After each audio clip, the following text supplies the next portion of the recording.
Subscribe कीजिए हमारे channel Sonipat 24 को। सबसे पहले लेटेस्ट खबरें देखने के लिए बेल आइकन को दबाइए।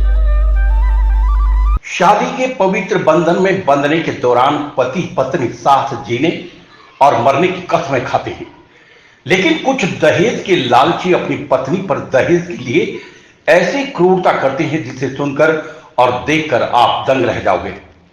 एक ऐसा ही मामला सोनीपत सिटी थाना क्षेत्र के अंतर्गत आने वाले प्रगति नगर से सामने आया है, जिसे सुनकर आपके रोंगटे खड़े हो जाएंगे। देखिए इस रिपोर्ट में। पहले हम आपको जो तस्वीरें दिखा रहे हैं, इनको जरा ध्यान से देखिए। यह महिला किसी बीमारी से ग्रस्त नहीं है, बल्कि इसको इसके ससुराल पक्ष के लोगों द्वारा प्रताड़ित किया गया है। यह महिला सोनीपत के कच्चे क्वार्टर की रहने वाली मीनू है, जिसकी शादी करीब 5 साल पहले प्रगति नगर के रहने वाले हैप्पी के साथ इसके परिवार ने बड़ी धूमधाम से की थी। लेकिन शादी के बाद से मीनू को उसके पति के साथ साथ उसके घर वालों द्वारा दहेज के लिए प्रताड़ित किया गया और पिछले साल 24 दिसंबर को उसके पति, उसकी सास और 3 नंदों ने पहले तो मीनू को जहरीला पदार्थ खिलाया और उसके बाद इसके ऊपर पेट्रोल डालकर आग लगा दी।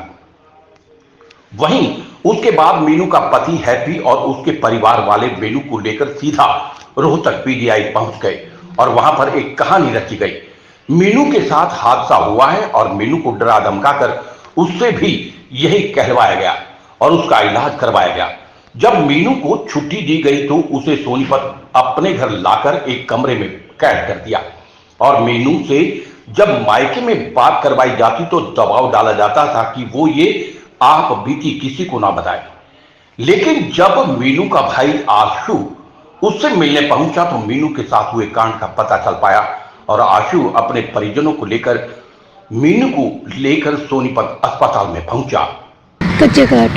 अच्छा, कैसे क्या हुआ आपके साथ? ये शादी तो प्रगति नगर में कर रखे मेरे। अच्छा जी। सास के साथ लड़ाई हुई थी, फिर हस्बैंड कहते तू मेरी माँ को उल्टी बोलेगी।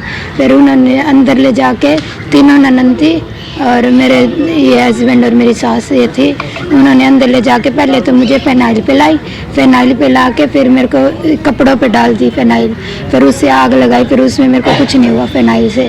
फिर पेट्रोल निकाल के लेके आए, फिर पेट्रोल डाल के फिर आग लगा दी मेरे अंदर। अच्छा, कब हुआ ये पूरा मामला? कब की बात है? 24 दिसंबर रात 11 बजे। अभी आप हॉस्पिटल पहुंचे हो, क्या आपको कहीं एडमिट नहीं कराया गया? नहीं करवाया था इन्होंने रोहतक मेडिकल में। अच्छा, क्या बताया था वहाँ पर जब एडमिट कराया? इन्होंने ये कहा था कि तू क्या कहेगी, फिर मैंने वहाँ पे इन्होंने मेरे से झूठ बुलवाया था। अच्छा, अब आप हॉस्पिटल पहुंचे हो, आपने कोई शिकायत पुलिस को दी है इस पूरे मामले में? हाँ जी, दे रही है। अब क्या शिकायत आपने दी है? अब ये मेरे घर वालों को पता नहीं था, इन्होंने मेरे घर वाले आज आए हैं। 3 महीने से मैं कैद कर रखी थी एक कमरे में और मेरे घर वालों को कुछ नहीं बताने देते थे। मेरे से फ़ोन भी खींच रखा था इन्होंने। अच्छा, अब जब आपके घर वाले आपके पास पहुंचे तो आपने कैसे घर वालों को बताया, कैसे हादसा हुआ ये? इन्होंने मेरे से नहीं पूछा, इन्होंने वो कहते कि मेरी बहन जला दी, कमरे में बंद कर रखी थी उस टाइम भी मैं इन्होंने। कब हुई थी आपकी शादी? मेरी शादी 5 साल पहले हुई थी। अच्छा, किसके साथ हुई थी अभी शादी? हैप्पी है वैसे, उसका नाम वैसे विवेक है उसका। अच्छा, आपकी सास का क्या नाम है? मूर्ति देवी। और आपकी नंदों के क्या नाम है? एक का ज्योति, एक का छवि, एक का सीमा। क्या उनकी भी शादी हो रखी है? हाँ जी। क्यों जलाया गया आपको? कि मेरे दहेज मांगते थे कि मैंने नहीं ले रखे, कहते थे अपना घर बेच के आ, मैं अपने माँ बाप के एक ली हूँ, तो कहते अपना घर बेच के आ और मेरे को गाड़ी दिलवा पहले और वो कर दहेज के। अच्छा, आपको कैद भी कर रखा था घर में? हाँ जी। क्या मांग करते हो आप प्रशासन से क्या मांग करते हो? पुलिस प्रशासन से आपकी क्या मांग है? कि उनको भी जैसा मेरे साथ हुआ है उनको उससे ज़्यादा सजा मिले उनको भी। मैं आज वैसे इनके घर की तरफ चले गए थे तो इसके ये बोल रहे थे कि हम रोहतक रहने लग गए सेक्टर 14 में। तो हम घर की तरफ गए तो घर पे कुत्ता भी था और अंदर से आवाजें भी आ रही। तो हमने गेट खुलाया और किसी और को मैंने आगे कर दिया, हमें देख के वो गेट नहीं खोलती थी घर का। अच्छा। तो जैसे उनने गेट खोला तो मैं सीधा अंदर चला गया। अंदर जाके देखा कि एक बंद कमरा सा कैबिन सा बना रखा था, उसके अंदर ये थी। मैंने आवाज़ें लगाई, इसका मुंह बंद कर रखा था इसके हस्बैंड ने। तो मैंने आवाज़ें लगाई तो इसने एकदम आवाज़ मारी हाँ भाई। तो मैंने उसको गेट को अंदर से खोला और फिर मैंने इसको निकाला।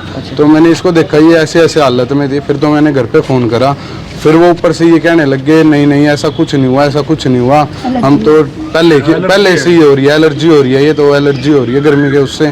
तो ऐसे ऐसे बात टालने लग गए। तो फिर हम घर बुला के लाए घर वालों को, तो ये बात थी। अच्छा, आपने शिकायत दी है इस पूरे मामले की? हाँ जी, पुलिस वाले क्या 112 पे फ़ोन करा था सिटी थाने के। अच्छा, क्या कह रहे हैं पुलिस वाले? क्या पुलिस वाले कार्रवाई करने की कह रहे, मेडिकल करने के कहा था। अब मेडिकल निकलवाया था हमने। अच्छा, अब कहाँ रेफर किया गया आपकी बहन? यहाँ रोहतक। आपकी बहन ने आपको क्या बताया है, किस प्रकार से उसके साथ ये वारदात हुई? इनने ये बताया कि 24 दिसंबर को जैसे रात को ये अपने वो घर पे खाना बना रही थी, तो इसकी ननंदे आई हुई थी। उनने पहले इसके साथ थोड़ी मारपीट भी करी, तो इनको फिर फिनाइल पिलाया। इसको मारने की पूरी साजिश में थे वो। तो उनने इसको पकड़ के फिर इसके ऊपर पेट्रोल डाल के इसको जला दिया। ये जैसे तैसे थोड़ी बहुत बची है। फिर इसको वो रोहतक ले गए। हमें उसने ये बताया कि हम ये तो रोहतक पढ़ने लग गए, हमसे कोई बात नहीं करा इसने। तो इसको रोहतक 1.5 महीना एडमिट रही। फिर आने के बाद इसको एक कमरे में कैद कर दिया, वहीं खाना पानी सब वहीं दिए गए इसको। कितने महीने से आप लोगों से बातचीत नहीं हो पा रही? हमारी इससे 2.5-3 महीने से बातचीत नहीं हो रही थी। बात हो रही थी, आपने ढूंढने की कोशिश की अपनी बहन को? वो बात करा देते थे। ये बोलने लग गए हम रोहतक शिफ्ट हो गए। हमने बात करने की कोशिश करी तो इसके सिर पे खड़े हो गए, ऐसे बात करा देते हाँ जी बस इसमें बात होती थी हमारी।